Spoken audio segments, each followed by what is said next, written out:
Muy bien, hermanos, vamos a entrar en esta parte que tiene que ver con el sermón o el mensaje. Otros lo llaman la homilía para el día de hoy. Bueno, nosotros hemos hablado estos domingos de la Reforma. Hablamos, por ejemplo, de la necesidad de tener una verdadera conversión, ¿no? Y luego hablamos de un cristianismo falso, de lo que es un verdadero cristianismo. Y cerramos octubre con algo que me pareció que es importante. No es un sermón propiamente doctrinal, pero sí es práctico. Y por supuesto también doctrinal, porque toda la enseñanza tiene que estar emanada de la palabra. Nosotros hemos dicho que la doctrina es para la vida. Si no, entonces no sirve. Y como es para la vida, cuando uno tiene una mala doctrina, pues mantiene enfermo espiritualmente. Pero si la doctrina es sana y uno la aplica, pues uno mantiene saludable espiritualmente. Lo que voy a predicar hoy es importante para todos, pero también muy importante para los jóvenes. Estamos terminando ya casi un año. Hay muchos jóvenes que están terminando el bachillerato y van a ingresar a la universidad. Muy importante es esta que voy a decir hoy para ellos, pero también para nosotros los adultos, todos los que están trabajando en cualquier organización o empresa. Tienen mucho que aprender, porque hay preciosas enseñanzas que se deben tener en cuenta. Y un primer punto, hermano, que quiero mencionar está en el Salmo 1. Vamos todos a mirar en nuestras Biblias. Primeramente el Salmo 1. Tengo varios versículos, tenga su Biblia lista y vamos a ir mirando algunos versículos para que todo tenga un respaldo y uno no esté diciendo cosas que no son bíblicas. Salmo 1. ¿Qué dice el Salmo 1? Dice: bienaventurado el varón que no anduvo en consejo de malos, ni estuvo en camino de pecadores, ni en silla de escarnecedores se ha sentado. Hasta ahí. Bueno, aquí dice que es feliz, es dichoso. ¿Quién? La persona que no se ha sentado o que no anduvo, en consejo de malos. Y sencillamente lo que está diciendo la Biblia es que tenemos que tener cuidado con las amistades. Con las amistades. Y dice que no debemos nosotros andar en consejo de malos. Es decir, tenemos que hacer una diferencia entre los que son cristianos y los que no lo son. Y nosotros pues somos cristianos. Entre los que andan en obediencia a Cristo y los que son incrédulos, o no son convertidos, o inconversos. Porque la verdad es que ¿qué consejo nos pueden dar a nosotros los inconversos? Claro, hay personas que no son cristianas y a veces son, digamos que en términos generales decimos popularmente, no, ellos no son malas personas, son buenas personas. Y evidentemente hay gente a veces moralista y buena gente, pero si no tiene a Cristo hay una gran diferencia. Y la pregunta es, ¿qué consejos nos pueden dar? Ahora, no estoy diciendo que nosotros no podemos hablar con nadie. Tenemos que relacionarnos con gente de toda clase, mala, buena, regular, claro. Pero tenemos que tener cuidado en recibir consejos de quienes no tienen a Cristo en su corazón. Porque las malas influencias son perniciosas. Y fíjese usted que las malas influencias comienzan en la educación primaria por nuestros compañeros.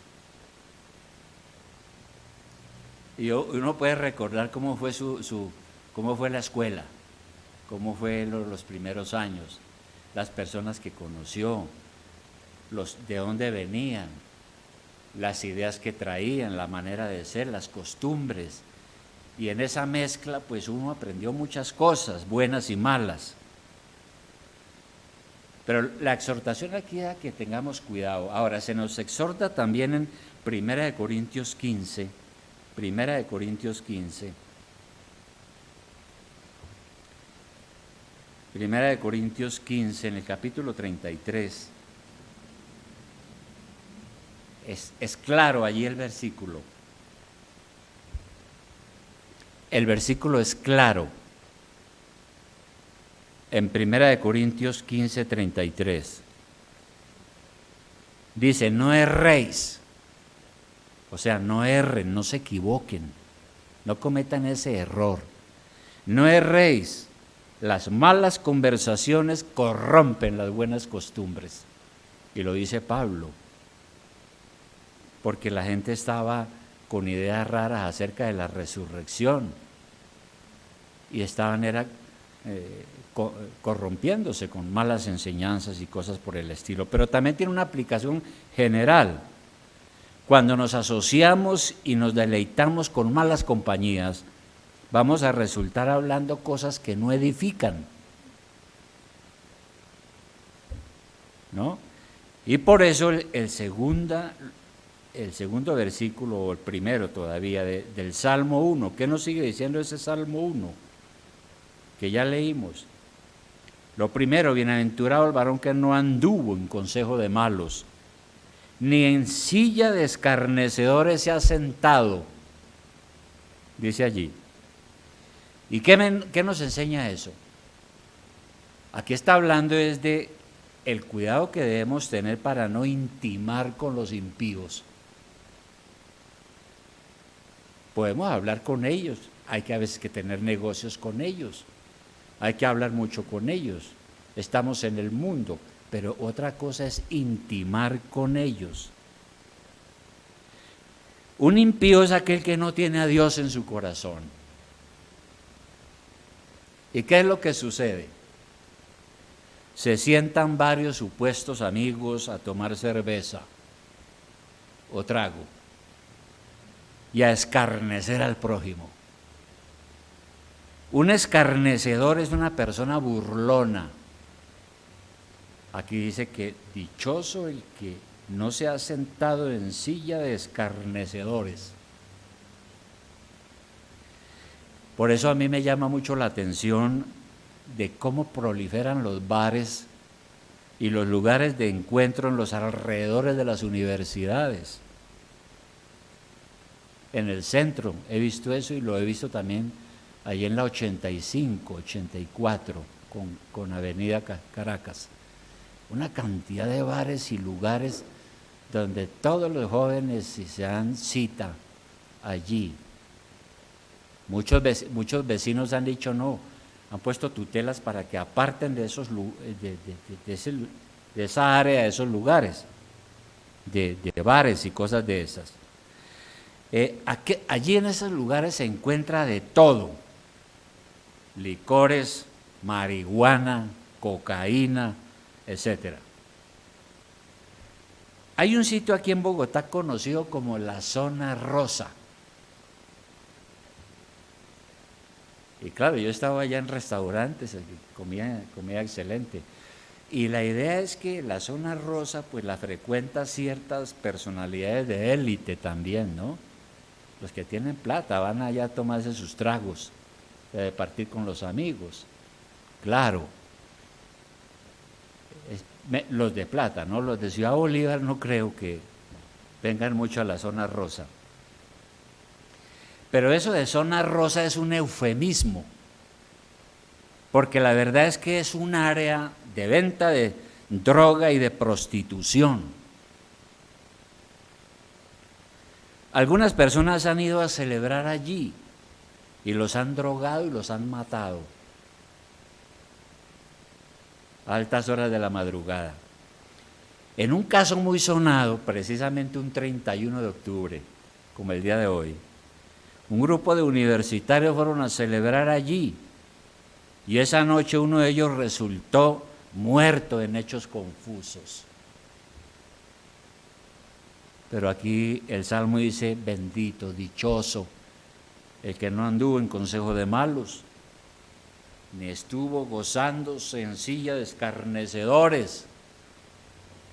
Y por algo lo está diciendo la palabra de Dios. Y es una advertencia a los jóvenes y a todos nosotros también. El apóstol Pablo pregunta también en 2 de Corintios 6:14, 2 de Corintios 6:14. 2 de Corintios 6:14 hace una pregunta que nosotros tenemos que responder. Dice, no os unáis en yugo desigual con los incrédulos. ¿Qué es un yugo? Es ese artefacto de madera que colocan en la cabeza de los bueyes, pero los bueyes tienen que estar más o menos en la misma altura para que puedan arar coordinadamente los bueyes. Y los unen con ese artefacto de madera. Y aquí usa esa figura para decir que nosotros no podemos trabajar ni hacer nada en un yugo desigual. Y luego hace la pregunta, porque ¿qué compañerismo tiene la justicia con la injusticia? ¿Y qué comunión la luz con las tinieblas? ¿Y qué concordia Cristo con Satanás? Belial es Satanás. ¿O qué parte el creyente con el incrédulo? Pregunta el apóstol. Y por eso él usa esa figura. Y nos exhorta a que tengamos cuidado al relacionarnos con los que no son cristianos. Porque andar con gente mala es convertirse uno o echarse un yugo pesado que es imposible de llevar. Me acuerdo que hace unos años, no hace muchos, el comandante de la policía aquí en Bogotá, hubo una redada y capturaron unas bandas. Y el comandante dijo, ese es el final de los que hacen pacto con el diablo. A los 8 días estaba destituido, aunque él dijo algo cierto. El que anda con el diablo, pues no le va a ir bien en los asuntos del crimen.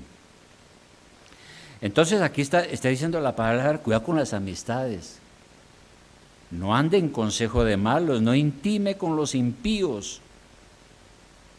Y hay una cosa muy importante para cuando uno es joven, no ceda ante la presión del grupo. Proverbios capítulo 1, versículo 10. Proverbios capítulo 1, versículo 10.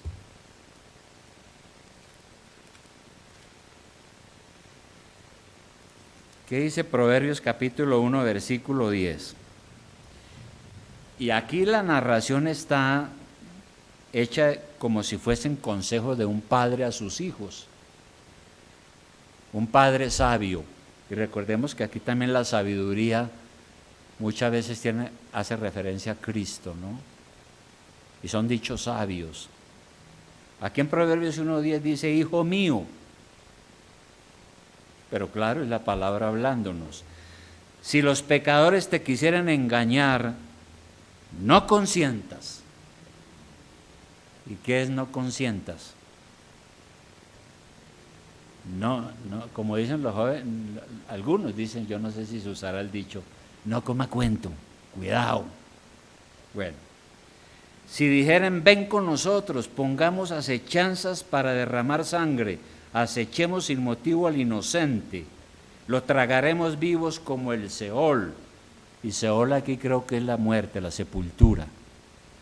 Y enteros como los que caen en un abismo, hallaremos riquezas de toda clase, llenaremos nuestras casas de despojos, echa tu suerte entre nosotros, tengamos todos una bolsa. Es decir, una sola cuenta bancaria. Hijo mío, no andes en camino con ellos, aparta tu pie de sus veredas, porque sus pies corren hacia el mal y van presurosos a derramar sangre. Ahora, claro, en este pasaje se describe es a una banda de asesinos y ladrones.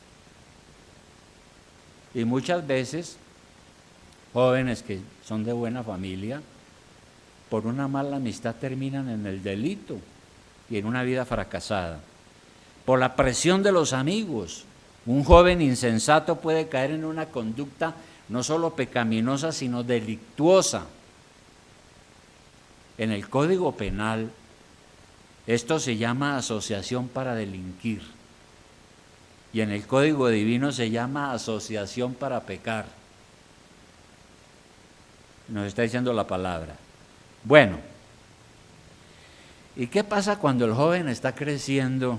Porque es que esto no solamente sirve para ustedes jóvenes, sino para nosotros padres que tal vez tienen jóvenes todavía, adolescentes. O a lo mejor hasta de más edad y todavía necesitan que le hablemos. ¿Qué pasa cuando el joven está creciendo y está por entrar a la universidad? Bueno, los padres quieren lo mejor para nosotros en la medida de sus posibilidades.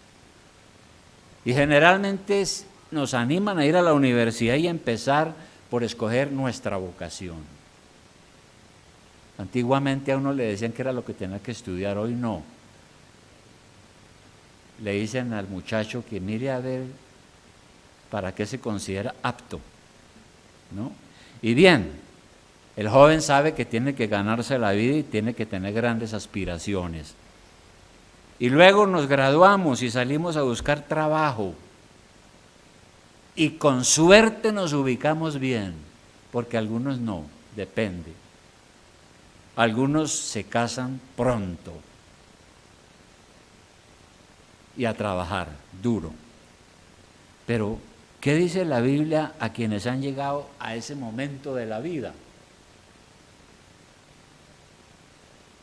Donde se va a definir mucho del futuro. Eclesiastés 11:9. Eclesiastés 11:9.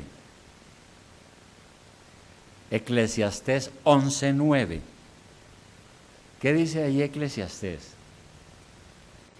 Dice, alégrate joven en tu juventud y tome placer tu corazón en los días de tu adolescencia y anda en los caminos de tu corazón y en la vista de tus ojos, pero sabe que sobre todas estas cosas te juzgará Dios. Ahí está el asunto, ¿no? Dios nos juzgará. Por tanto, la palabra nos dice que tenemos que prestar mucho cuidado. Y eso incluye lo que dice Santiago y lo que dice Juan. Por ejemplo, el apóstol Juan dice, no ame al mundo. Primera de Juan 2:15. Primera de Juan 2:15. Dice, no ame al mundo. Primera de Juan, capítulo 2, versículo 15. Primera de Juan 2:15. Vamos a leer ahí. ¿Qué dice allí? Dice, no améis al mundo, ni las cosas que están en el mundo. Si alguno ama al mundo, el amor del Padre no está en él. En primera instancia dice allí eso. Entonces, cuando la Biblia nos habla del mundo, ¿a qué se refiere? Porque el mundo es muchas cosas, pero aquí se está refiriendo es a todo lo relacionado con nuestra cultura pecaminosa, con las costumbres en las cuales nosotros hemos crecido. Nosotros como colombianos tenemos una cultura colombiana y unas costumbres, pero muchas de esa manera de vivir es pecado. Es a eso que se está refiriendo aquí. Así que en este mundo encontramos las corrupciones de todo tipo y el foso de todos los males del mundo. En el mundo hay placeres, delicias y todos esos encantos que nos cautivan y que pueden apartarnos de Dios. ¿Qué hacen los hombres impíos del mundo, los que no tienen a Cristo, los que no conocen el Evangelio, los que fueron levantados sin Dios y sin ley? Ellos lo que hacen es buscar la gratificación sexual, todo lo sensual, la avaricia, la ambición, y esos son los tres dioses que gobiernan y reinan a la humanidad. Gobiernan en la humanidad, como lo vamos a ver ahora. Entonces, este mundo ofrece riquezas, ventajas, placeres y todas estas cosas. Cosas que a veces nos seducen, nos gustan, y si nosotros no las administramos bien, pueden ser un obstáculo para la causa de Cristo y termina uno volviéndose un cristiano frío o a lo mejor apartándose. ¿Y qué quiere decir eso entonces? Pues que este es un mundo peligroso. Este es un mundo peligroso porque en él reina el pecado. Ahí en Primera de Juan, un poco más adelante en el capítulo 5, versículo 19, ¿qué nos dice? Pasando la hoja tal vez, Primera de Juan 5, 19. Dice ahí lo siguiente: sabemos que somos de Dios. Esto lo está diciendo el apóstol a la iglesia, a nosotros, a los cristianos. Sabemos que somos de Dios y el mundo entero está bajo el maligno, porque no todos son convertidos, no todos agradan a Dios. Son más a veces los inconversos que los que se han entregado a Cristo. Y por eso en el mundo hay tantas cosas terribles, ¿no es cierto? Por eso es un mundo peligroso que nos puede alejar de Dios. Y básicamente aquí se nos advierte sobre tres peligros. Otra vez atrás en la página, Primera de Juan 2, ahora 16. Primera de Juan 2, 16, donde estábamos antes. ¿Qué dice? Después de que dice, no amen el mundo, ni las cosas que están en el mundo, porque si alguno ama al mundo, el amor del Padre no está en él. Luego dice, porque todo lo que hay en el mundo, los deseos de la carne, los deseos de los ojos, la vanagloria de la vida, no proviene del Padre, sino del mundo. Y el mundo pasa y sus deseos, pero el que hace la voluntad de Dios permanece para siempre. Entonces habla de tres peligros aquí. Uno, los deseos de la carne. Y cuando en la Biblia encontramos la palabra carne, ¿qué significa? Algunas veces significa el cuerpo humano, ¿no? Nuestra existencia. Pero la mayoría de las veces hablando es de los deseos pecaminosos en general. La carne significa toda nuestra naturaleza humana corrupta. Hemos nacido en desobediencia con el pecado de Adán. Si no es porque Cristo nos salva, nosotros seríamos igual de malos a toda la gente. Porque tenemos una naturaleza carnal, pecaminosa. Con ella nacimos. Somos humanos. Y nosotros los seres humanos tenemos muchos deseos, unos buenos y otros malos. Por ejemplo, el deseo sexual es un buen deseo, pero dentro del matrimonio. Por fuera es un mal deseo. Y cuando uno no tiene a Cristo, pues a uno, sobre todo en la etapa de joven, a uno lo que le interesa pues es tener las relaciones sexuales que más pueda, porque eso lo llama la atención, lo llena, le da gozo, alegría, bueno, mil cosas. Pero si no está casado y no es en el matrimonio, es pecado. Otro ejemplo, la codicia. Es un deseo malo, porque nos puede llevar a ser avaros, ambiciosos, amantes solo de las cosas materiales, más que de Dios. La persona codiciosa, en lo único que amanece pensando en cuánta plata más va a tener. ¿qué otras cosas puede tener? Y no se cansa, ¿no? Esos deseos de esta naturaleza pecaminosa se manifiestan de una manera clara en lo que dice Gálatas 5:16. ¿Qué nos dice Gálatas 5:16? Carta del apóstol Pablo a los Gálatas, capítulo 5, versículo 16. Creo que vale la pena leer esto. Gálatas 5:16 dice lo siguiente: digo pues, andad en el Espíritu, y está en mayúscula. ¿Qué significa andar en el Espíritu? ¿Qué significa eso? Siga a Cristo, obedezca a Cristo, obedezca la palabra, deje que el Espíritu Santo lo guíe a usted. Por eso dice, andad en el Espíritu y no satisfagáis los deseos de la carne, los deseos malos. No le dé esa satisfacción.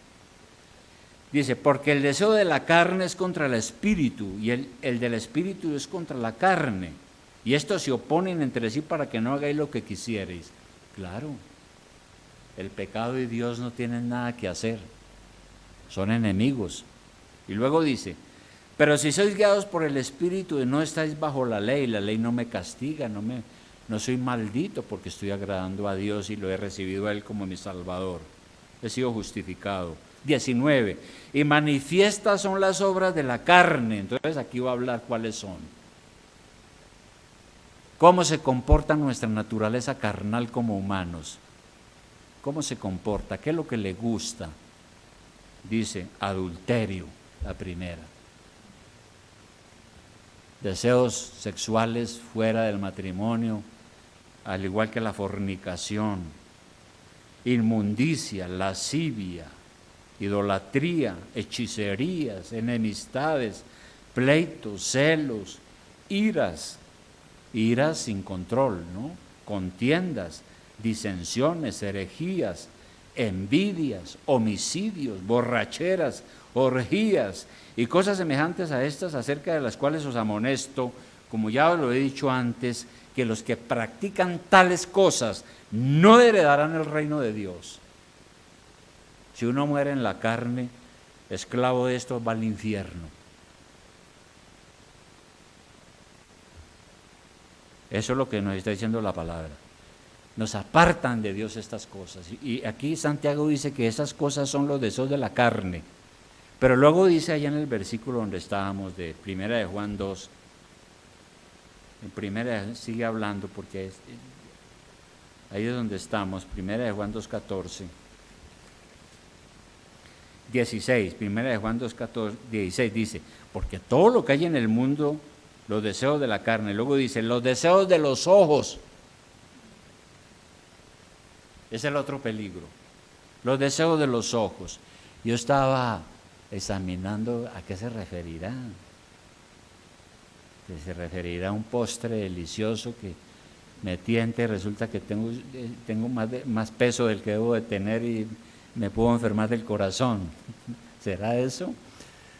Pero parece que está hablando es más bien de la lujuria de los ojos. Hay un dicho que dice que todo entra por los ojos. Cuando el hombre es tentado por la lujuria, sus ojos sirven como instrumento que le hacen pecar. Por eso el Señor, ¿qué dijo en Mateo 5:28?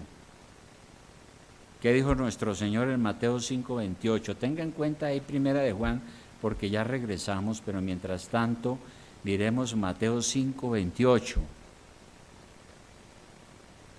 ¿Qué dijo el Señor? Leemos 28. Leamos desde el 27. Dice, oísteis que fue dicho, no cometerás adulterio. Es un mandamiento de la ley de Dios. Hay que ser fiel a la esposa.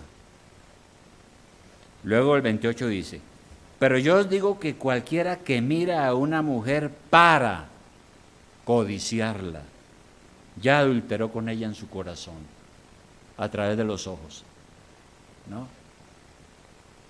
Ahí dice, el que mira a una mujer, y luego hay una preposición ahí, ¿no? Para codiciarla. Entonces, cuando yo miro a una mujer, ¿qué es lo que hay en mi corazón? Que me gusta, quisiera tenerla, hasta soy tentado a conquistarla.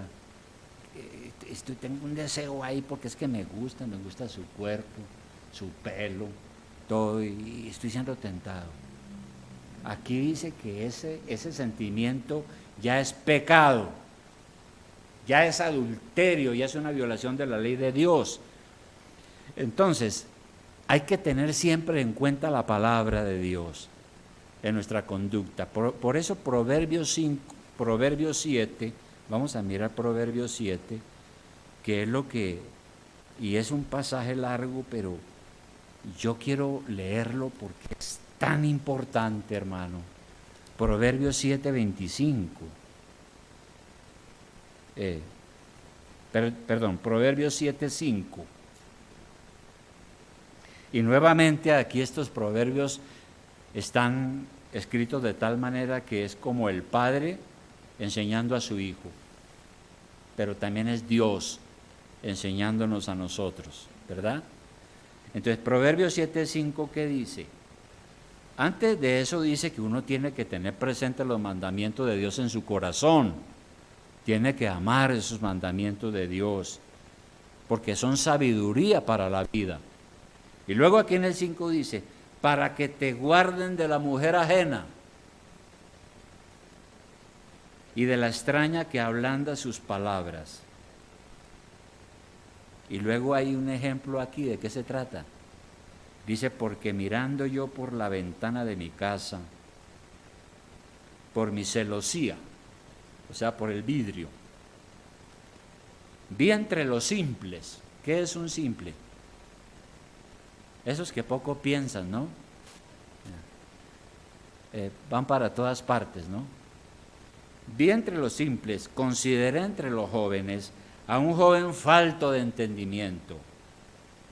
¿Qué es un joven falto de entendimiento? El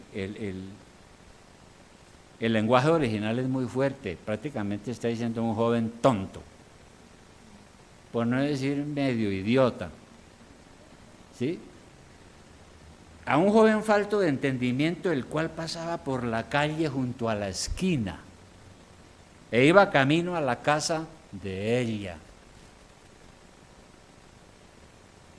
tal vez de la novia, yo no sé, o tal vez de la esposa, no sé, quién sabe. A la tarde del día, cuando ya oscurecía, en la oscuridad y tinieblas de la noche, 7 de la noche, 8 de la noche, cuando ve aquí una mujer, le sale al encuentro, con atavío de ramera y astuta de corazón, alborotadora y rencillosa, sus pies no pueden estar en casa, unas veces está en la calle, otras veces en las plazas, acechando por todas las esquinas. Se asió de él y le besó. Lo agarró y lo besó. Con semblante descarado le dijo, sacrificio de paz había prometido, hoy he pagado mis votos. O sea, era creyente. Era creyente y parece que lo que está diciendo, yo ya estuve en el templo, escuché la palabra y di mis ofrendas. Por tanto, ya cumplí con la religión. Por tanto, he salido a encontrarte buscando diligentemente tu rostro y te he hallado. He adornado mi cama con colchas recamadas con cordoncillo de Egipto, que era una tela muy fina en ese momento. He perfumado mi cámara con mirra, aloes y canela. Ven, embriaguémonos de amores hasta la mañana. Alegrémonos en amores. Porque el marido no está en casa. Una mujer adúltera que ha seducido a un joven idiota. Porque el marido se fue a un largo viaje yo sé cuándo va a regresar. La bolsa de dinero llevó en su mano, el día señalado volver a su casa. Entonces dice, lo rindió con la suavidad de sus muchas palabras, lo obligó con la salamería de sus labios, al punto se marchó tras ella. Como va el buey al degolladero, como el necio a las prisiones para ser castigado, como el ave que se apresura a la rey no sabe que es contra su vida, hasta que la saeta traspasa su corazón. Y bueno, esta tarde siga leyendo en vez de ver películas, hermano. Aquí hay una película tremenda. Y un tercer peligro, los deseos de los ojos. Y el tercer peligro es la vanagloria de la vida. O nuevamente vamos a primera de Juan 2:16, porque dice, todo lo que hay en el mundo, los deseos de la carne, los deseos de los ojos, y luego dice, y la vanagloria de la vida. ¿Qué es la vanagloria de la vida? ¿Qué significa eso? Hay unas versiones de la Biblia que traducen de la siguiente manera. Recordemos que hay varias versiones, ¿no?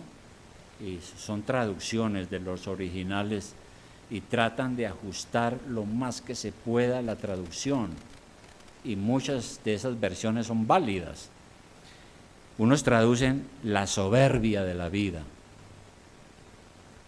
Otros, el alarde de la opulencia. La persona opulenta que tiene dinero y que vive bien y que tiene tantas cosas. La arrogancia del dinero, la jactancia de las riquezas, todo eso es la vanagloria de la vida. Una persona es vanagloriosa cuando hace alarde de las cosas que tiene. Hace alarde de sus honores, de sus títulos, alardea de su ascendencia familiar. Y eso sí que tenemos ese problema aquí yo no sé, pero aquí en Bogotá es marcado, ¿no? No quiero nombrar apellidos porque de pronto, hermano, me meto en problemas, pero es eso, ¿no? Alardean de la ascendencia familiar, de sus grandes cargos, de sus amistades importantes y todas esas cosas por el estilo. Y la persona que hace alarde de sus obras y de sus bienes, lo único que le interesa es el progreso económico y el estatus social.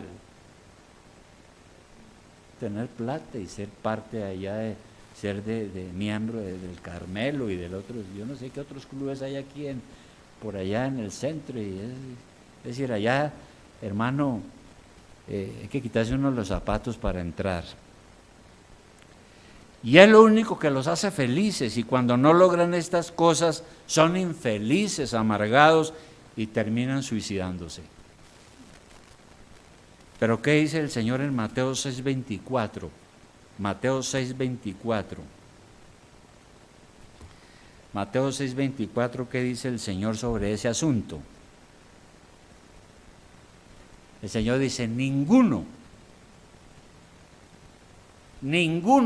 no dice ni siquiera algunos, dice ninguno puede servir a dos señores, porque aborrecerá al uno y amará al otro, o estimará al uno y menospreciará al otro.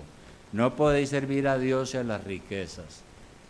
Aquí estamos hablando de esa persona materialista cuya meta es la plata, los bienes, las fincas, las casas, los carros,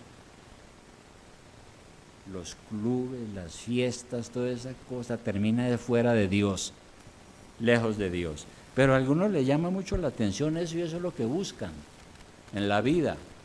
Y por último, todo eso nos aparta de Dios. Por eso Santiago, que fue un versículo que leímos hace un momento en la lectura congregacional, Santiago 4:4, ¿qué nos dice? Volvamos a mirarlo.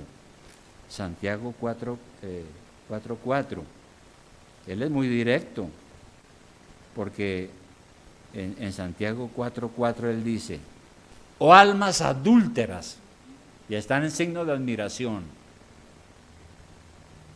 Oh almas adúlteras, ¿no sabéis que la amistad del mundo es enemistad contra Dios? Cualquiera pues que quiera ser amigo del mundo se constituye enemigo de Dios. ¿O pensáis que la Escritura dice en vano, el Espíritu que Él ha hecho morar en nosotros nos anhela celosamente? ¿Y por qué dice, por qué dice almas adúlteras?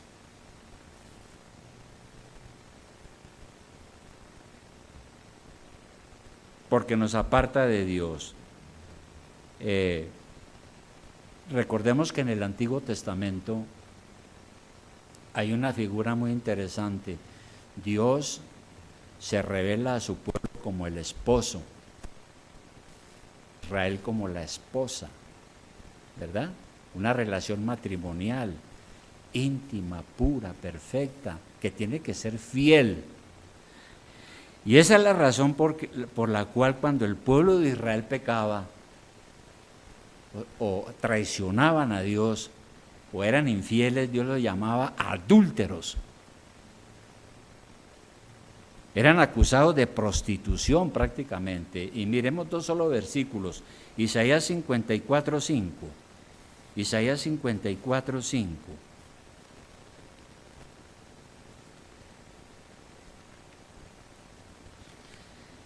Isaías 54:5 dice lo siguiente. Isaías 54:5 dice el Señor a su pueblo, le dice, porque tu marido es tu hacedor, Jehová de los ejércitos es su nombre, y tu Redentor, el Santo de Israel, Dios de toda la tierra será llamado. Porque como a mujer abandonada y triste de espíritu te llamó Jehová, y como a la esposa de la juventud que es repudiada, dijo el Dios tuyo. Entonces el Señor le está diciendo a su pueblo, mire, ustedes eran como esa joven abandonada que vive en la calle sin zapatos, desaliñada, triste, al borde del suicidio. Yo te recogí y te hice mi esposa. Te hice mi esposa y perdoné todo lo que tú eras. Por eso tú eres, le dice a su pueblo, la esposa de mi juventud, dice el Señor. Y también Jeremías 3:20. Jeremías 3:20. Jeremías 3:20 habla de lo mismo. Dice, Jeremías 3:20 dice, pero como la esposa infiel abandona a su compañero, así prevaricasteis contra mí, oh casa de Israel, dice Jehová. Por eso es que Santiago dice que cuando uno no es fiel a Dios es un adúltero. Es un alma adúltera. Y por eso él dice, la amistad con el mundo es enemistad contra Dios. ¿Verdad? Conclusión, hermanos. Bendito el hombre o la mujer que no han dado un consejo de malos, dice el Salmo 1, o en compañía de impíos. Ahora, la verdad, sí, nosotros tenemos que relacionarnos con ellos, pues claro, sea estudiante, sea trabaja en una fábrica, en una oficina, a veces hay que hacer negocios con los inconversos, claro que sí, y no podemos salir corriendo ni escondernos. Pero otra cosa es establecer como muchas intimidades y cosas con ellos y tenerlos como grandes amistades. Ellos deben saber que usted es cristiano y por tanto usted es un hombre serio, prudente, que merece respeto.